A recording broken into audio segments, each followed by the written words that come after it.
데미안, 헤르만 헤세. 프롤로그. 나의 이야기를 하기 위해서는 훨씬 이전부터 시작하지 않으면 안 된다. 할 수 있다면 훨씬 더 거슬러 올라가서 내 유년 시절의 초기는 물론 그것을 더 넘어서서 내가 태어난 먼 옛날까지 되돌아가야 할 것이다. 작가들은 소설을 쓸 때면 마치 자기들이 신이라도 되어서 어느 한 인간의 역사를 속속들이 내려다보며 이해하는 것처럼, 그리고 마치 신처럼 아무것도 덮어두지 않고 어디서나 있는 그대로의 진실을 묘사하는 것처럼 한다. 그러나 나는 그렇게 할 수 없다. 하기야 작가들도 그런 일을 할 수는 없는 것이다. 하지만 나의 이야기는 다른 어느 작가에게 그의 이야기가 소중한 것 이상으로 더 중요하다.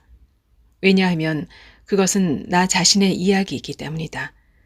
즉 그것은 단순히 꾸며냈거나 있을지도 모르는, 이상적으로만 존재하거나 혹은 전혀 존재하지 않은 그런 인간의 이야기가 아니라 현실에서 단 한 번만 사는 인간의 이야기이기 때문이다. 실제로 살아있는 인간이란 무엇인가? 오늘날 우리는 확실히 옛날 사람들보다도 그것이 무엇인지 더 모르고 있는 것 같다. 그리고 한 사람 한 사람이 모두 자연이 시도해낸 값지고 이례적인 존재임에도 불구하고 그런 사람들이 총탄에 의해 대량으로 학살되고 있다.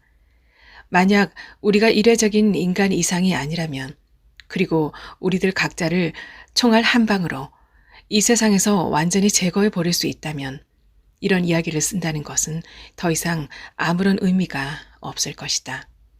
그러나 인간은 누구나 그 자신일 뿐만 아니라 동시에 이례적이고 아주 특수하며 어떤 경우라도 중요하고 세계의 여러 현상들이 교차하는 특수한 지점이다.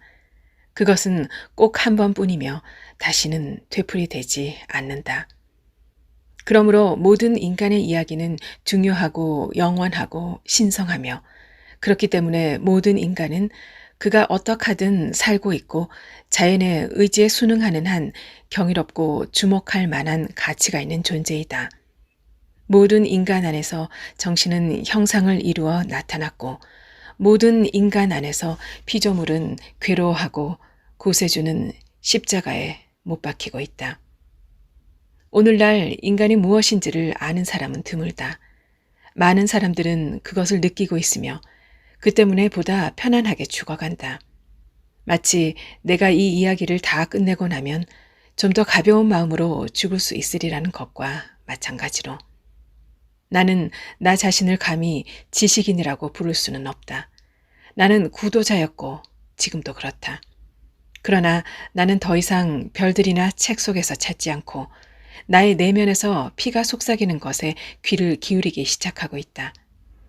나의 이야기는 즐거운 것이 아니며 꾸며낸 것처럼 달콤하거나 조화롭지도 않다. 그것은 자신을 더 이상 속이고 싶어 하지 않는 모든 인간들의 삶처럼 부조리와 혼란, 광기와 몽상의 맛을 지니고 있는 것이다.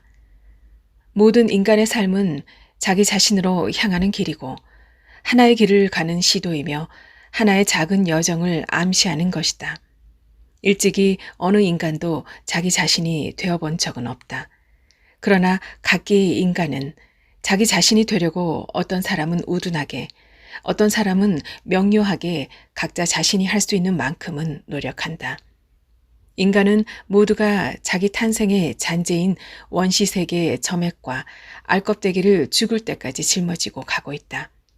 끝내 인간이 되지 못하고 개구리나 도마뱀이나 개미로 남아있는 일도 적지 않다.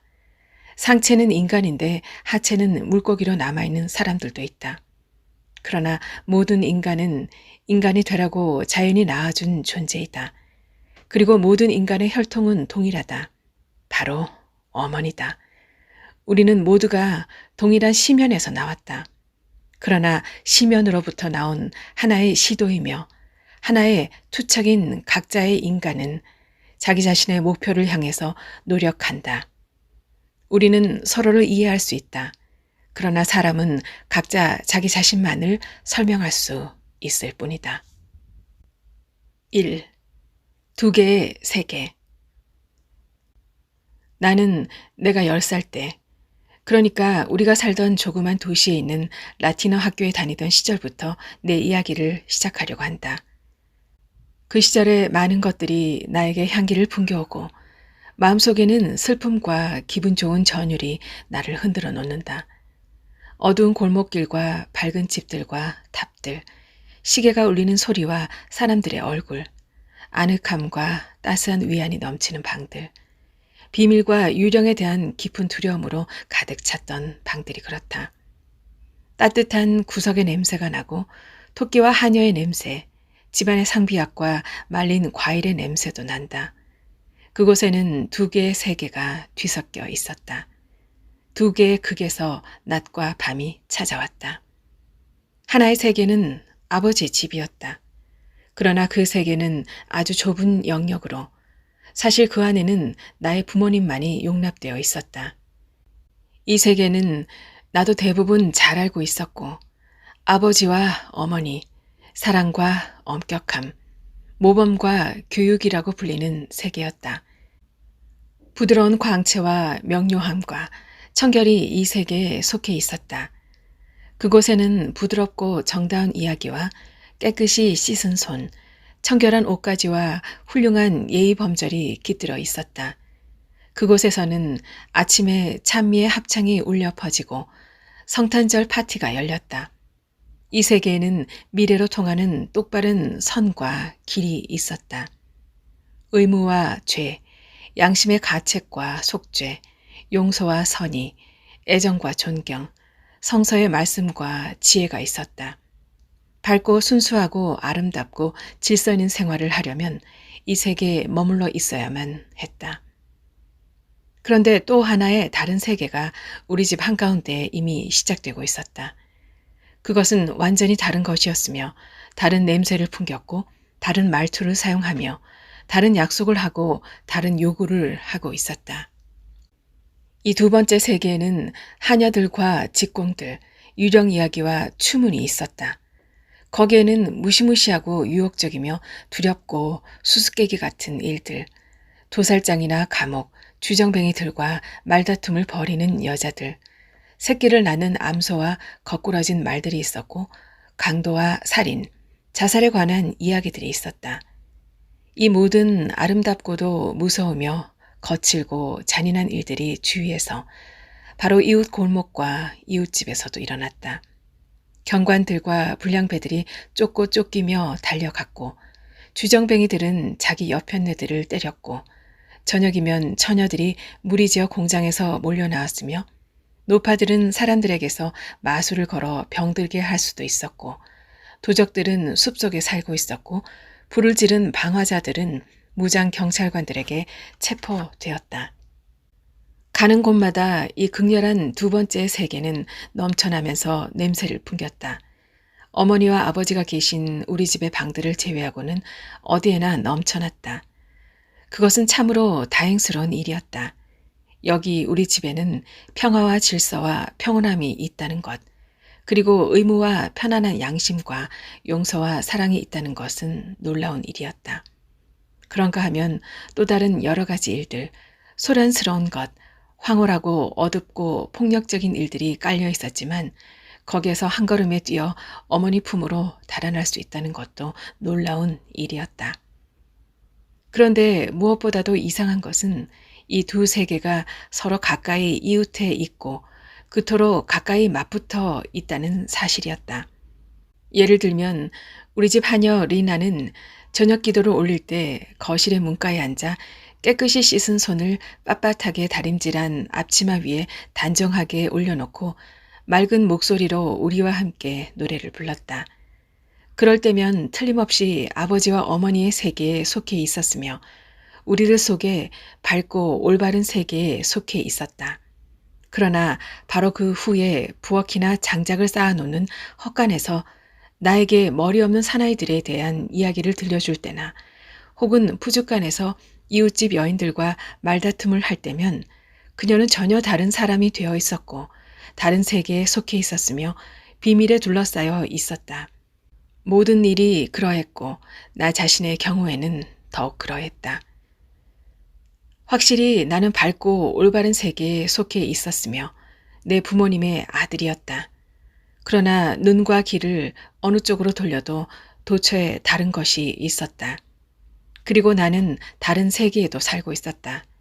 비록 그런 일이 나에게는 종종 낯설고 섬뜩하더라도, 그리고 또 거기에서 보통 양심의 가책과 두려움이 생기더라도 그랬다. 심지어 나는 이따금 그 금지된 세계에 사는 것이 몹시 즐겁기까지 했다.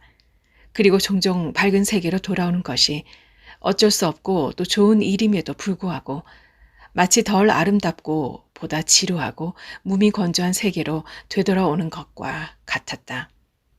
나 자신의 삶의 목표는 내 아버지와 어머니처럼 되는 것, 그토록 밝고 순수하고 그토록 탁월하고 절도를 갖는 것이라고 나는 때때로 의식하고 있었다.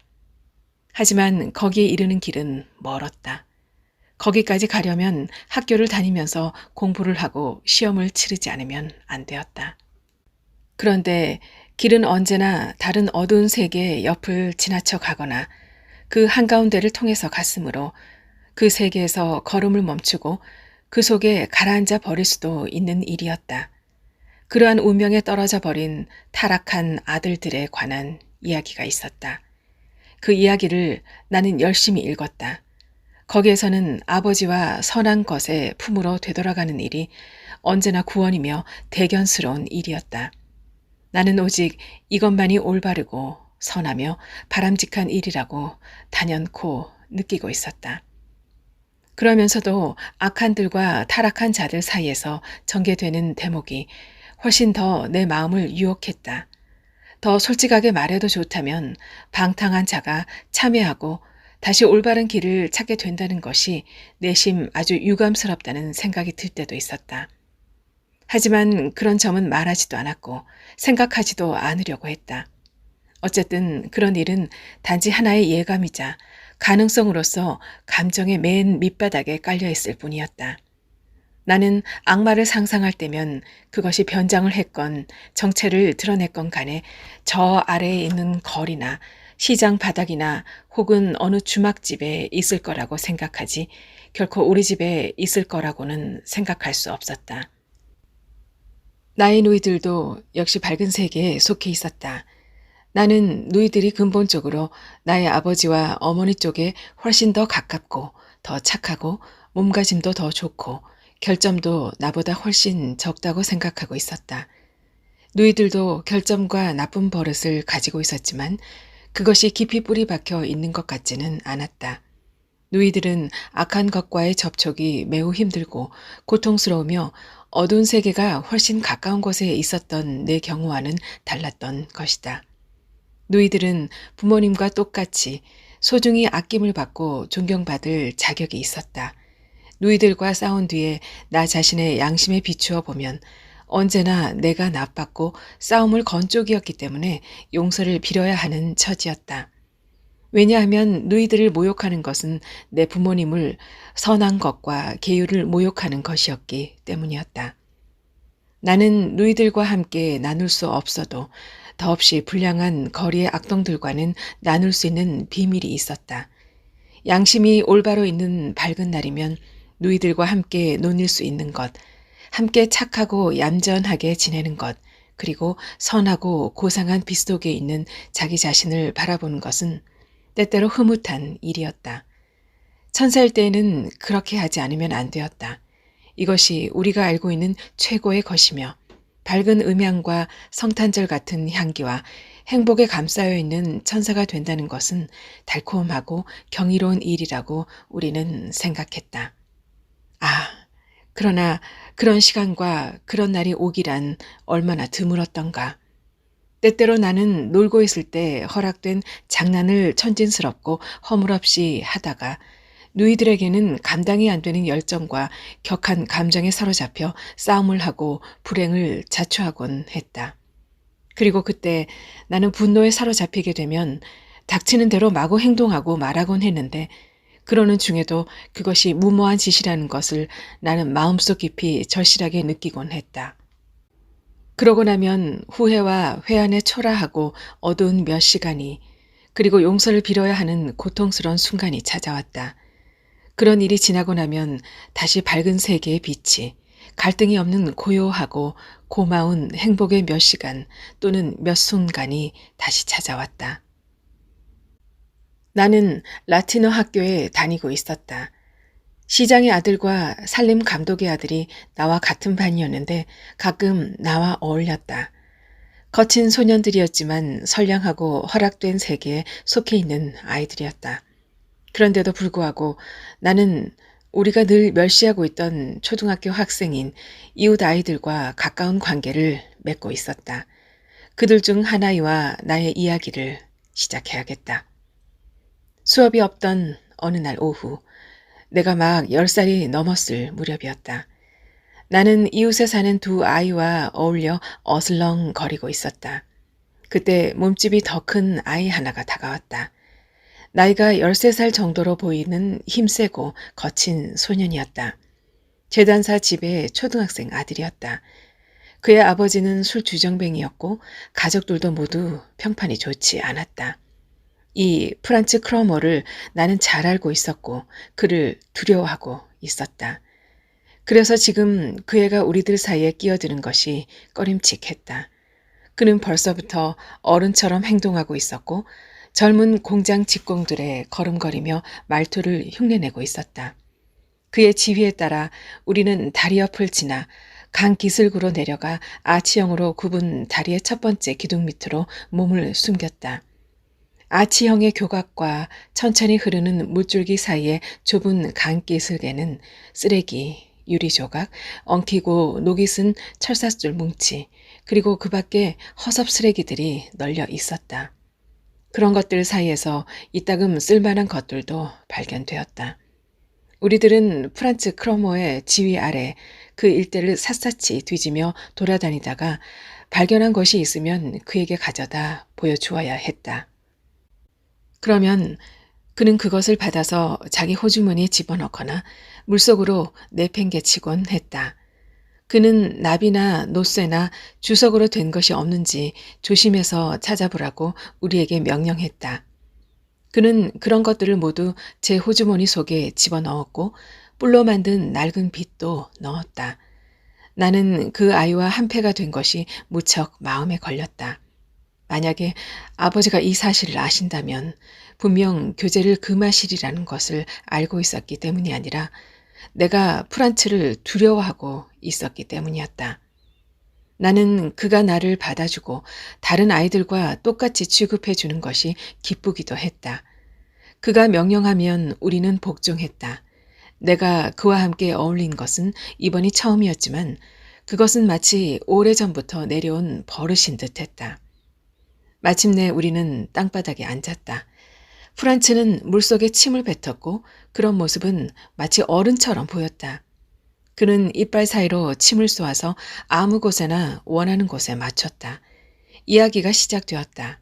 아이들은 학생답게 여러 가지 영웅적 행위나 나쁜 짓을 한 것을 자랑 삼아 으슥대거나 허풍을 떨었다.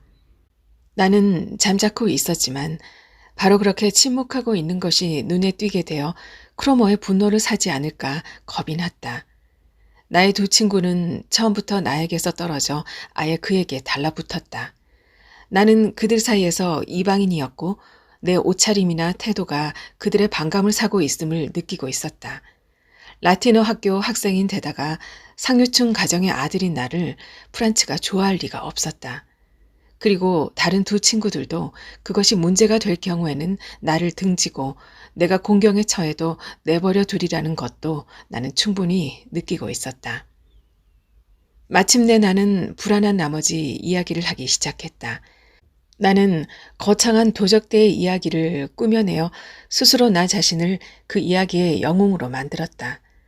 즉, 모퉁이 물방앗간 옆에 있는 과수원에서 나는 어느 날 밤중에 친구와 함께 사과를 한 저루 가득 훔쳤다고 말했다. 그것도 흔해 빠진 것이 아니라 라이넷과 금빛 팔매네 같은 제일 좋은 품종으로만 훔쳤다고 했다. 나는 잠깐 동안의 위험을 벗어나려고 이런 이야기 속으로 도피했으며 거침없이 이야기를 꾸며냈다. 이야기가 곧 끝나버리면 혹시나 더 난처해지지 않을까 해서 나는 더욱 솜씨를 부려서 이야기했다. 우리들 중 하나는 다른 사람이 너무 위로 올라가 사과를 아래로 떨어뜨릴 때까지 망을 보아야 했으며 자루가 너무 무거워져서 나중에는 자루를 풀어 절반쯤 남겨놓고 가야만 했는데 그러나 반시간 뒤에는 다시 가서 그것도 가져왔다고 나는 이야기했다. 이야기를 다 끝냈을 때 나는 약간의 박수를 기대했다. 나는 마지막에는 상기되어 이야기를 지어내는데 열을 올렸다. 다른 두 아이들은 방관적인 태도로 잠자코 있었다.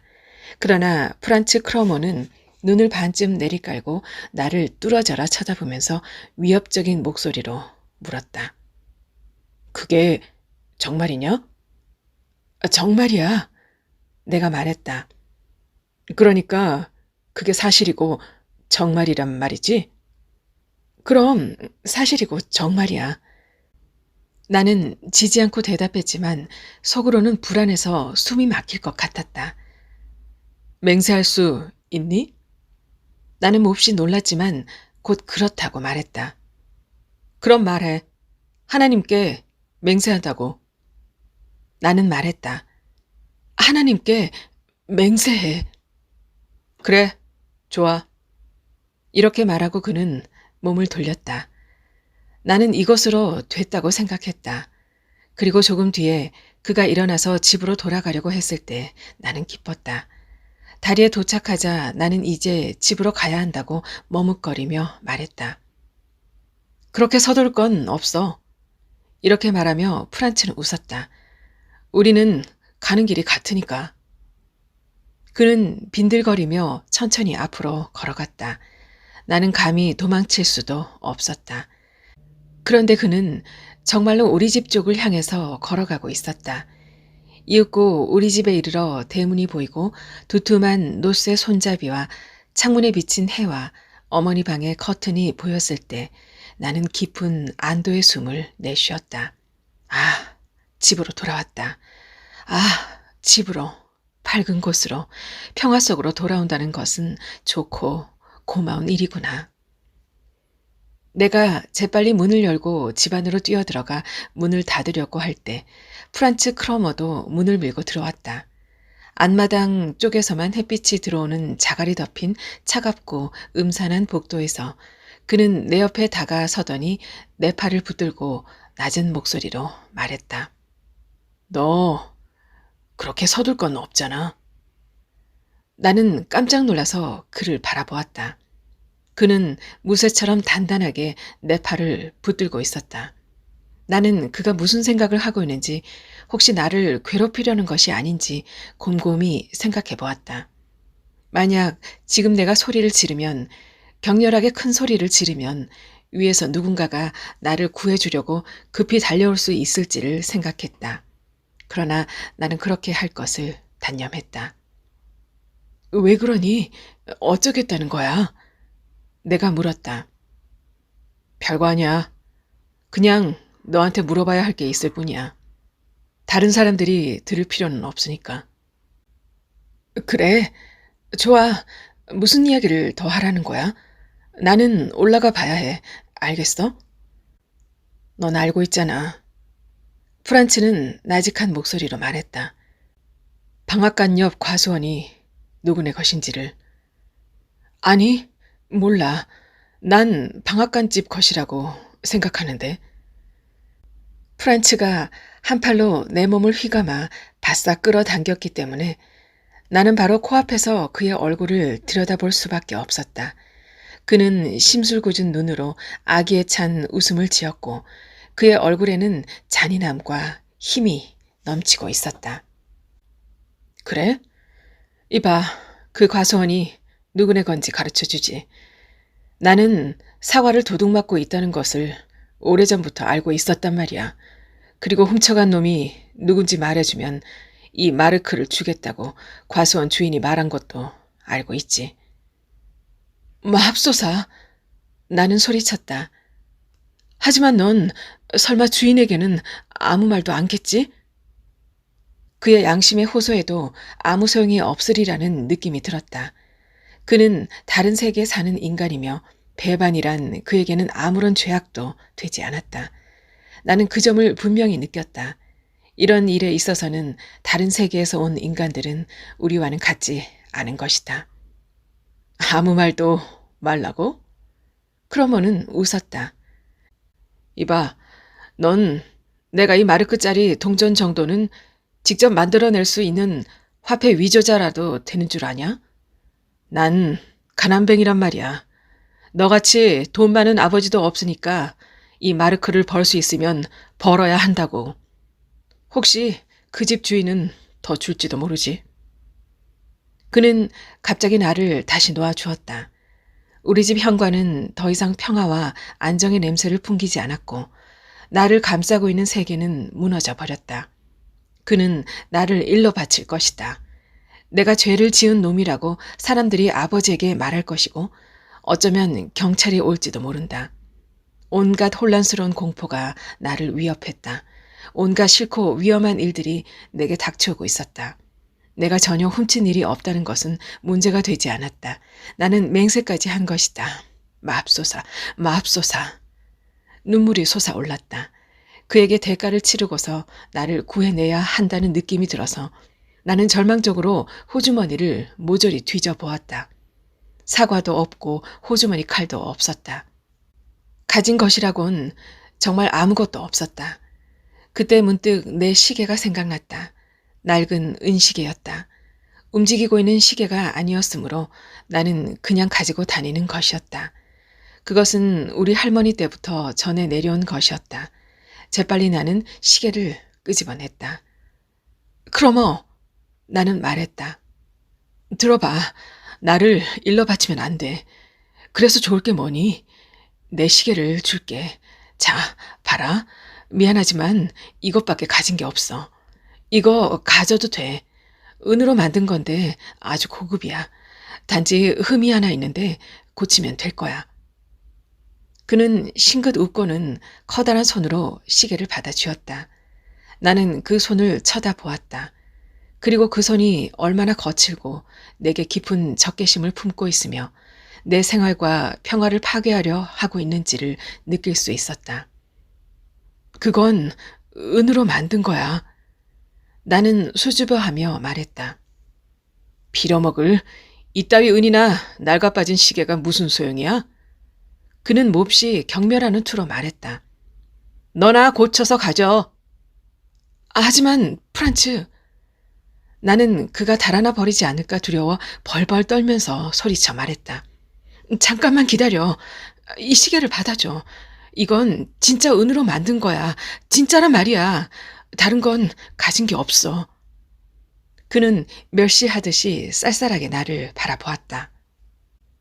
그래, 내가 누구한테 가려는지 너도 알고 있구나. 아니면 경찰에 가서 고발할 수도 있어. 경찰 아저씨를 나는 잘 알고 있으니까. 그는 몸을 돌려서 가려고 했다. 나는 그의 옷소매를 잡고 못 가게 했다. 절대로 그래서는 안 되었다. 나는 그가 그냥 떠나버리고 난 후에 닥칠 모든 일을 견디기보다는 차라리 죽고 싶었다. 프란츠! 나는 흥분한 나머지 쉰 목소리로 애걸했다. 어리석은 짓은 하지 말아줘. 너 그냥 농담이겠지? 물론 농담이야. 하지만 너는 비싼 대가를 치러야 할 거야. 어떻게 하면 좋을지 말해줘, 프란츠. 나는 뭐든지 하겠어. 그는 내리뜬 눈으로 나를 훑어보고는 또 웃었다. 바보 같은 소리 하지 마. 그는 마음씨 좋은 사람처럼 말했다. 너도 나처럼 잘 알고 있잖아. 나는 이 마르크를 벌 수 있어. 그것을 내버릴 만큼 부자가 아니란 말이야. 하지만 너는 부자이고 시계도 갖고 있지. 이 마르크만 내게 주면 되는 거야. 그러면 만사가 그만이란 말이야. 나는 그가 하는 말에 논리를 이해했다. 하지만 이 마르크라니, 그것은 나한테는 너무 많은 돈이고 10마르크, 100마르크, 1000마르크와 같이 많은 돈이며 도저히 손에 넣을 수 없는 것이었다. 나는 돈을 갖고 있지 않았다. 나는 조그만 저금통 하나를 어머니께 맡겼었다. 거기에는 삼촌들이 오셨을 때나 또는 그와 비슷한 기회가 있을 때면 받아 넣은 10페니짜리 동전과 5페니짜리 동전이 몇 개 들어 있었다. 그 외에 나는 아무것도 가진 게 없었다. 그 무렵에 나는 아직 용돈을 받지 못하고 있었다. 한 푼도 가진 게 없어. 나는 슬프게 말했다. 나는 돈을 하나도 안 가지고 있다니까. 하지만 그것 말고는 너한테 모든 것을 주겠어. 나한테는 인디언에 관한 책과 병정들, 그리고 컴퍼스도 있어. 너한테 갖다 줄게. 크로머는 고약하고 심술궂은 입을 그냥 비죽거리고는 땅바닥에다 침을 뱉었다. 허튼 소리 하지 마. 그는 명령하듯이 말했다. 그런 쓰레기 같은 것은 너나 가져라.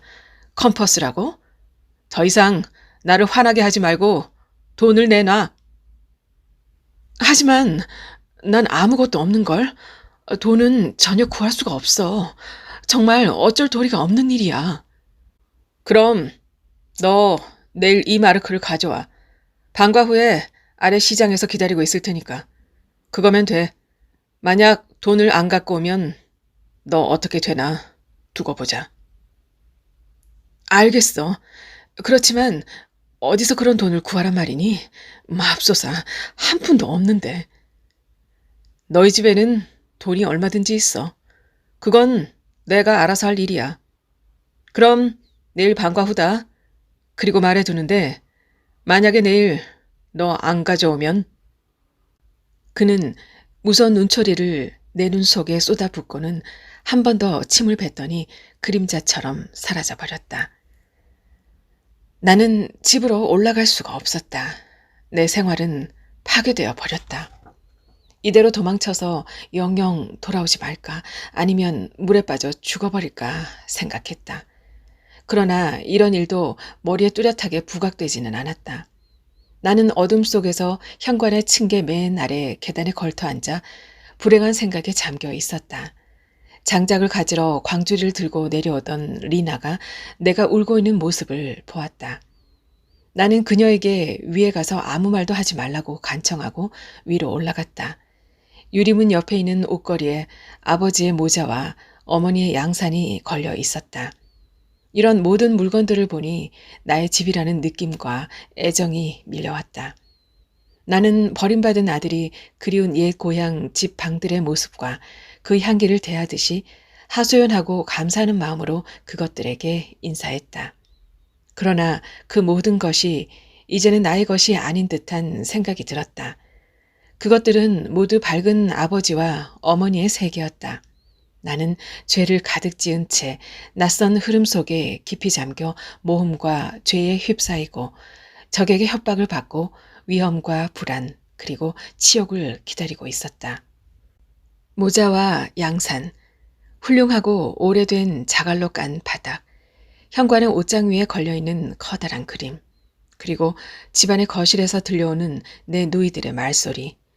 이런 모든 것이 여느 때보다도 더 사랑스럽고 부드럽고 소중했다. 그러나 그것들은 더 이상 위안이 되지 못했고 안전한 소유물도 아니었으며 오로지 비난의 소리를 따름이었다. 이 모든 것들은 더 이상 내 것이 아니었다. 나는 그 쾌활함과 고요함에 동참할 수 없었다.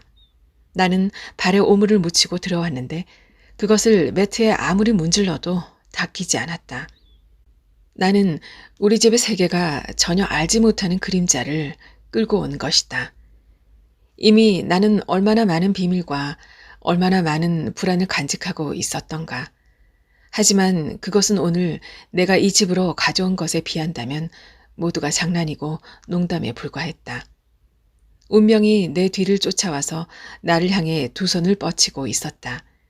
어머니조차 그런 일에서 나를 구할 수 없었고 또 그것이 무엇인지 알아서도 안 되었다. 내가 도둑질을 했든 거짓말을 했든 나는 하나님을 걸고 거짓 맹세를 하지 않았던가. 매한 가지였다. 나의 죄는 이것도 아니고 저것도 아니었다. 나의 죄는 악마에게 손을 내준 것이었다. 어찌하여 나는 그를 따라갔던가. 어찌하여 나는 아버지에게 순종했던 것보다 더 크로머에게 순종했던 것일까. 무엇 때문에 나는 그 도둑 이야기를 꾸며냈던 것일까? 나는 왜 마치 영웅이라도 되듯이 나의 범죄를 자랑했을까? 이제 악마가 내 손을 붙들고 있으며 적이 내 뒤를 쫓고 있었다.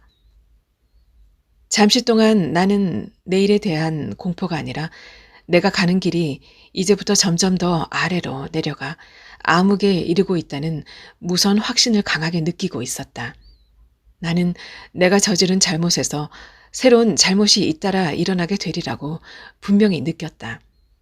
누이들에게 다가가 내 모습을 보이는 것이나 부모님에게 인사하고 키스를 하는 것이 거짓이라는 것, 내가 그들에게 감추고 있는 운명과 비밀을 내 마음속에 간직하고 있다는 느낌이었다. 아버지의 모자를 바라보았을 때 잠깐 내 마음속에 믿음과 희망이 번뜩였다. 아버지께 모든 것을 털어놓고 아버지의 심판과 처벌을 받는다면, 그리고 그분을 내 편이 되게 하고 구원자가 되게 한다면? 하지만 그것은 이때까지 자주 그랬던 것처럼 참회로 끝나버리겠지. 힘들고 쓰라린 시간, 용서를 비는 어렵고 후회로 가득 찬 참회가 되고 말겠지. 그 속삭임은 얼마나 달콤하게 들려왔는지, 그것은 얼마나 아름답고 유혹적이었는지. 그러나 그것은 어찌할 수가 없는 일이었다. 나는 내가 그런 일을 하지 않을 거라고 알고 있었다. 나는 지금 내가 하나의 비밀을 간직하고 오직 나 스스로 사귀지 않으면 안 되는 하나의 죄를 지니고 있음을 알고 있었다. 어쩌면 나는 지금 기로에 서 있는 것이다. 어쩌면 지금 이 시간부터 나는 영원히 악의 세계에 속하고 악인들과 함께 비밀을 나누고 그들에게 의지하고 그들에게 복종하고 그들과 같은 무리가 되지 않을 수 없을 것이다. 나는 큰 어른같이 영웅같이 행세를 했고 이제 그 결과로 일어날 일을 감당해야만 했다. 방으로 들어갔을 때 아버지께서 내 젖은 구두를 보고 나무라신 것은 나에게 다행스러운 일이었다. 그것이 아버지의 주의를 딴 데로 돌려서 아버지는 더 나쁜 것을 눈치채지 못하셨고 나는 잠자코 그의 꾸중을 들으면서 마음속으로는 그것을 몰래 다른 일과 연결시키고 있었다. 그때 이상하게도 새로운 감정이 마음속에서 번뜩 일어났다. 나는 아버지보다 우월하다는 느낌이 들었던 것이다. 잠시 동안 나는 아버지가 아무것도 눈치채지 못하신 것에 대해 경멸감이 들었으며 젖은 구두에 대해 꾸중하시는 것이 내게는 하찮게 보였다. 만일 아버지께서 그걸 아신다면 하고 나는 생각했다. 그리고 마치 사람을 죽인 죄를 고백해야 할 판국에 빵 한 조각을 훔쳤다고 신문을 받는 범인 같다는 생각이 들었다. 그것은 추악하고 역겨운 감정이었지만 강력하고 깊은 매력이 있었다. 그리고 어떤 다른 생각보다도 나를 비밀과 죄악에 얽매어 놓았다. 아마 크로머는 지금쯤 벌써 경찰에 가서 나를 고에 바쳤을 것이다. 여기서는 나를 어린아이로 보고 있는데 정작 내 머리 위로는 폭풍이 휘감고 있다는 생각이 들었다. 지금까지 이야기한 체험 중에서 이 순간이 가장 중요했고 기억 속에 오래 남아있다. 그것은 아버지의 존엄성에 처음으로 생겨난 틈바구니였고 내 유년 시절의 생활을 지탱하고 있던 기둥에 찍힌 최초의 칼자국이었다. 그러나 그런 기둥은 인간이 누구나 자기 자신이 되기 위해서 먼저 파괴하지 않으면 안 되는 것이다. 누구의 눈에도 띄지 않은 이러한 체험으로부터 우리들의 운명 속에 내면적이고 본질적인 선이 그어진다. 그러한 칼자국과 틈새는 다시 아물고 회복되고 잊히지만 깊은 밀실 속에서는 계속 살아있고 계속해서 피를 흘린다. 나는 곧바로 그 새로운 감정에 두려움을 느껴 아버지께 용서를 빌기 위해 그분의 발에 입맞춤이라도 하고 싶었다. 그러나 근본적인 것은 사죄한다고 되는 것이 아니다. 비록 아이라고 해도 모든 현자들 못지않게 깊이 잘 알고 있었다. 나는 나의 이런 사건에 대해 생각해보고 내일을 위한 대책을 세울 필요성을 느끼고 있었다. 하지만 거기까지는 되지 않았다. 나는 저녁 내내 안방에 달라진 공기에 익숙해지기 위해서 유독 마음을 써야 했다. 벽시계와 책상, 성서와 거울, 책꽂이와 벽에 걸린 그림들은 동시에 나에게 작별을 고했으며 나는 얼어붙은 마음으로 나의 세계가, 나의 선량하고 행복했던 생활이 과거의 것이 되고 내게서 떠나 사라지는 것을 지켜보아야 했다. 그리고 나는 새롭고 흡수력이 강한 뿌리로 어둡고 낯선 바깥 세계에 닻을 내려 꽉 붙잡혀 있음을 느꼈다. 처음으로 나는 죽음을 맛보았다. 이 죽음의 맛은 쓰디쓴 것이다. 왜냐하면 죽음은 탄생이며 두려운 새 삶에 대한 불안과 우려이기 때문이다. 마침내 잠자리에 들어가 누웠을 때 나는 기뻤다. 그 전에 저녁 기도가 마지막 정죄를 위한 불로써 내 머리 위에 부어졌다. 그리고 우리는 거기에 맞춰 찬송가를 하나 불렀는데 그것은 내가 가장 좋아하는 노래들 가운데 하나였다. 아, 그러나 나는 함께 부르지 않았다. 구절구절이 내게는 쓰디쓴 담즙이며 독이었다. 아버지가 축복의 기도를 하실 때도 나는 함께 따라서 기도하지 않았다.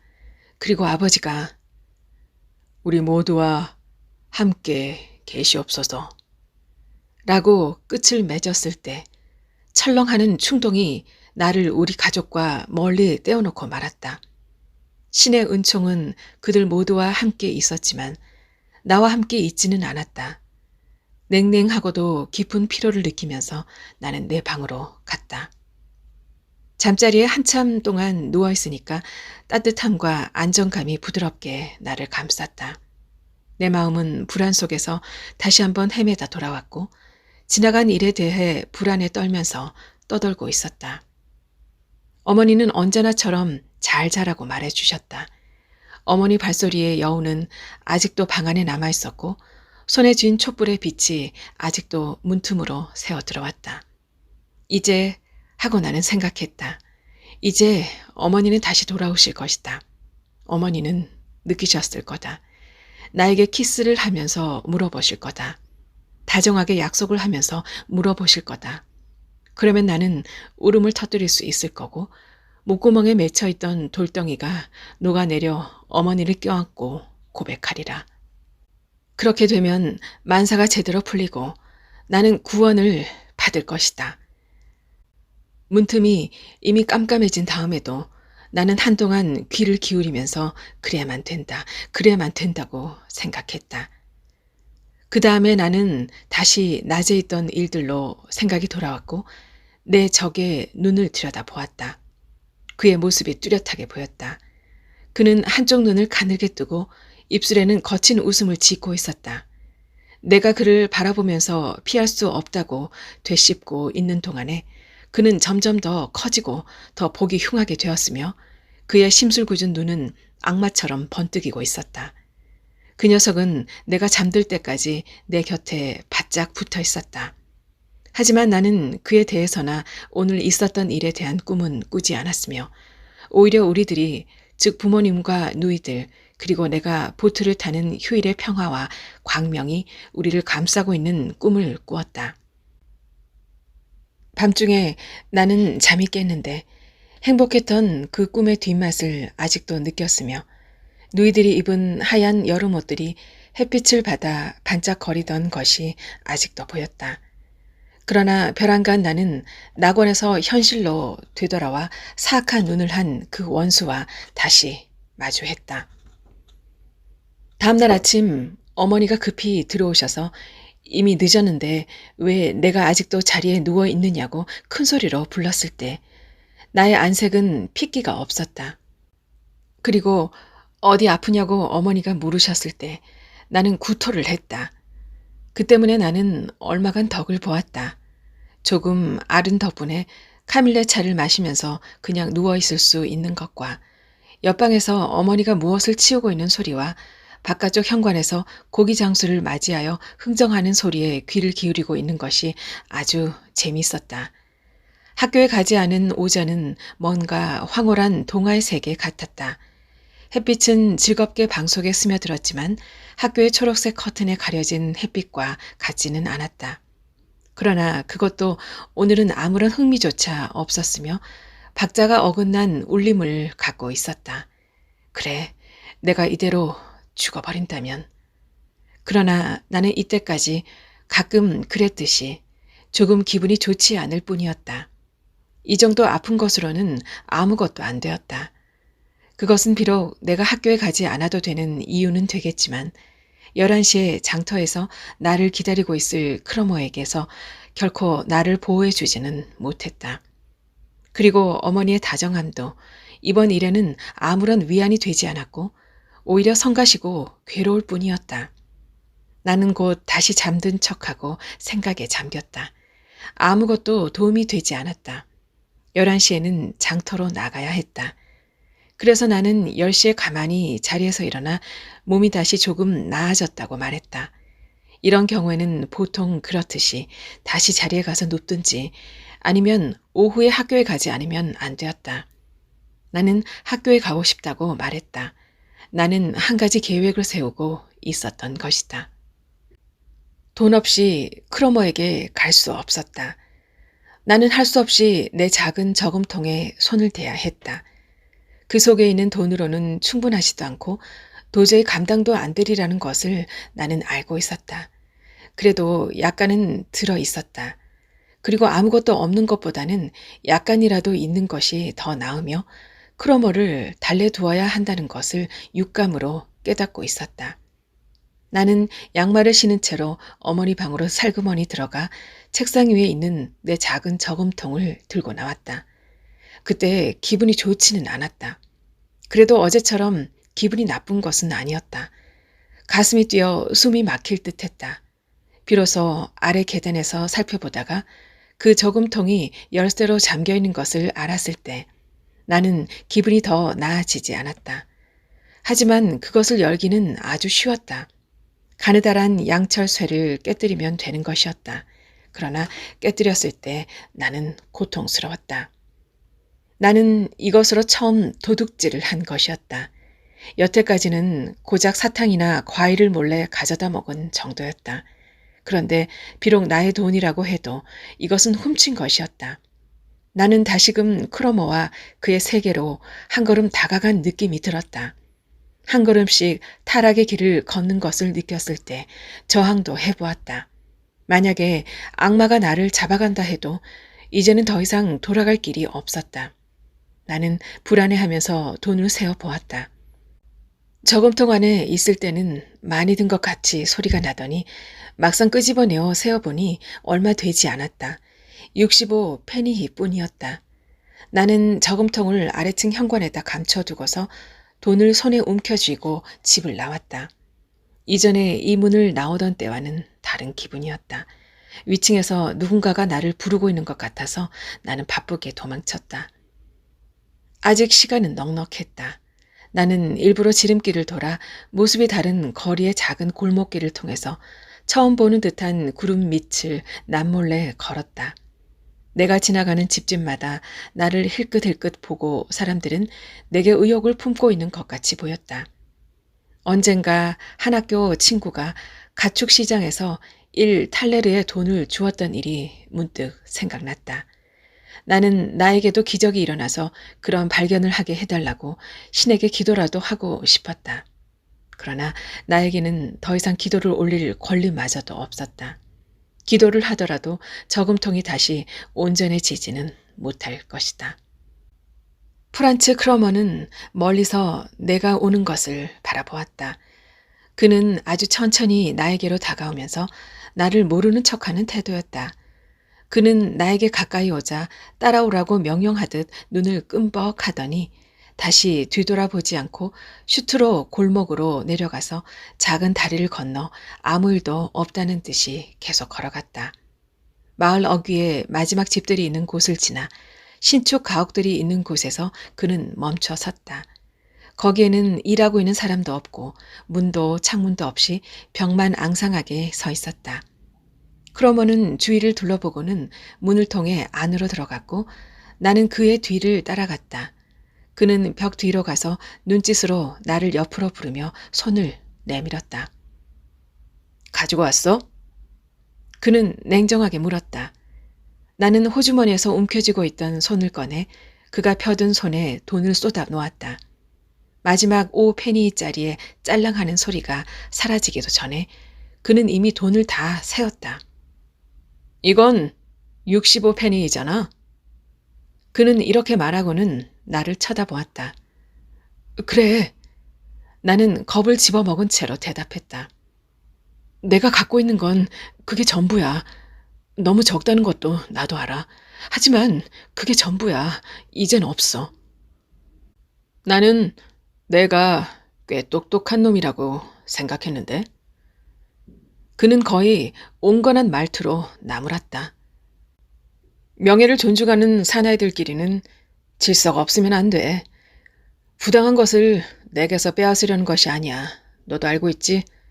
그런 니켈 돈은 다시 가져가라. 자, 참, 그 사람 말이야. 누군지는 너도 알지?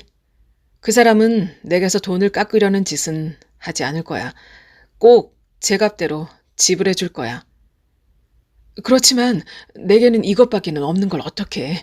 이건 내가 저금한 돈이야. 그건 내가 알 바 아니야. 그렇지만 너를 불행하게 하고 싶지는 않아. 아직도 1마르크 35페니히를 내게 빌려준 셈이 되는데 언제 그것을 받을 수 있지? 응, 꼭 갖다 줄게, 크로머. 지금은 모르겠어. 어쩌면 내일이나 모레쯤 될 거야. 내가 아버지께 말하지 못한다는 것은 너도 알 거야. 그건 내가 상관할 바가 아니지. 뭐 너를 괴롭히려고 하는 것은 아니야. 내 돈을 정오까지 받기만 하면 되니까. 너도 알겠지만 나는 가난뱅이야. 그런데 넌 좋은 옷을 입고 있고 또 점심도 나보다 더 맛있는 것을 먹잖아. 그렇지만 나는 아무 말도 않겠어. 어쨌든 조금 더 기다려줄게. 내일 모레 오후에 휘파람을 불 테니까 그때까지 다 마련해 놓아야 해. 내 휘파람 소리를 알고 있겠지? 그는 내가 가끔 들어본 적이 있는 휘파람을 한번 불어 보였다. 나는 말했다. 알고 있어. 그는 나하고는 아무 상관이 없다는 듯이 가버렸다. 우리들 사이에는 거래가 있었을 뿐이며 그 이상은 아무것도 없었다.